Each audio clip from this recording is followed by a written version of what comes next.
Istilah ukiyo-zoshi pertama kali muncul pada sekitar tahun 1710, sehubungan dengan karya-karya asmara atau erotis.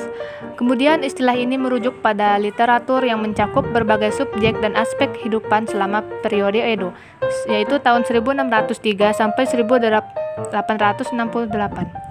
Karya pertama kali dari genre ini adalah milik Ihara Saikaku yang berhasil populer pada 1640 sampai 1650-an. Kalau otogi-zoshi berkembang di pusat kota Kyoto, maka ukiyo-zoshi timbul, berkembang dan digemari oleh masyarakat kota Osaka sebagai karya sastra hiburan yang benar-benar diminati masyarakat. Pada tahun 1682, yaitu sejak diciptakannya sebuah buku berjudul Kosoku Ichidai Otoko atau Percintaan Seorang Pria, hampir 80 tahun lamanya, bentuk kesusastraan ini berlangsung.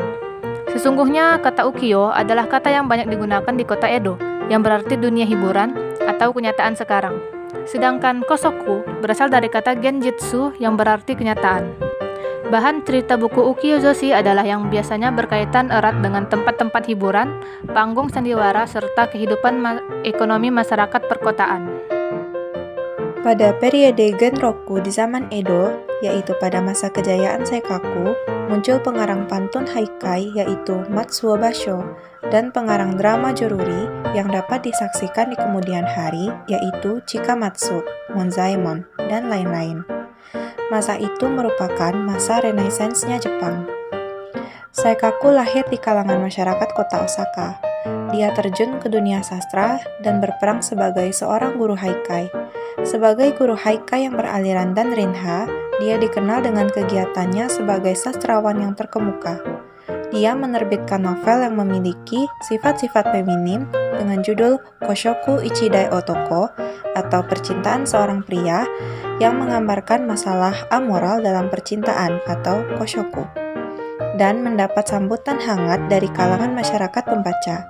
Selain menjadi bestseller, Koshoku Ichidai Otoko merupakan simbol taraf kemajuan dari teknik percetakan buku sebagai barang dagangan. Sejak saat itu, Saikaku dengan penuh semangat melanjutkan karya penulisannya di bidang buku bacaan ukiyo-zoshi yang dirintisnya sendiri.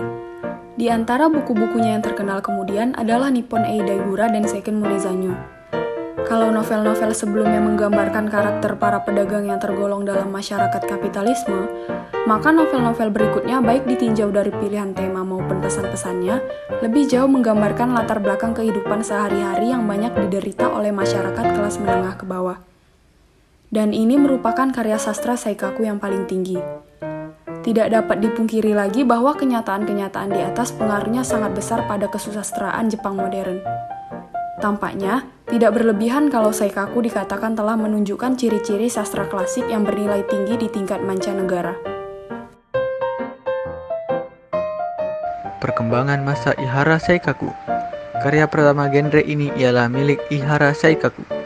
Meskipun karya-karya Saikaku tidak dianggap atau bukan merupakan karya sastra tingkat tinggi pada saat itu, karya-karya tersebut tetap berhasil populer pada tahun 1640-an dan 1650-an.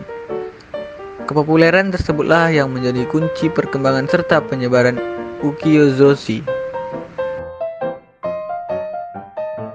Perkembangan setelah masa Ihara Saikaku. Setelah wafatnya Saikaku, beberapa penulis terkenal yang mengikuti jejaknya ke ukiyo-zoshi ialah Nishizawa Ippo, Miyakono Inishiki, dan Hojo Datsui. Salah satunya murid Saikaku dalam penulisan novel. Pada pertengahan abad ke-18, Edo telah menjadi pusat kegiatan sastra, dan ukiyo-zoshi terus diproduksi hingga sekitar tahun 1970-an. Genre tersebut tidak berkembang lagi setelah kematian Kiseki dan perlahan-lahan menurun. Penulis ukiyo-zoshi bernama terakhir ada Ejima Kiseki dari Kyoto. Tulisan Kiseki tidak memiliki gaya dan fenomena dan kedalaman seperti Saikaku. Ia lebih dikenal dengan menciptakan Katagiri Mono atau buku karakter, sebuah genre yang tetap populer sepanjang abad ke-18. Setiap buku terdiri dari sekitar 15 sketsa yang menggambarkan berbagai jenis atau karakteristik orang. Namun, setelah ukiyo-zoshi fenomenal yang terakhir Ejima Kiseki meninggal, ukiyo-zoshi tidak berkembang lagi. Ciri khas dari ukiyo-zoshi Yang pertama, buku-buku ukiyo-zoshi diterbitkan dengan ukuran dan panjang yang tetap. Dan pada masa itu juga literatur pertama kali diterbitkan untuk mendapatkan keuntungan. Karena alasan ini, ukiyo-zoshi cenderung berkualitas rendah.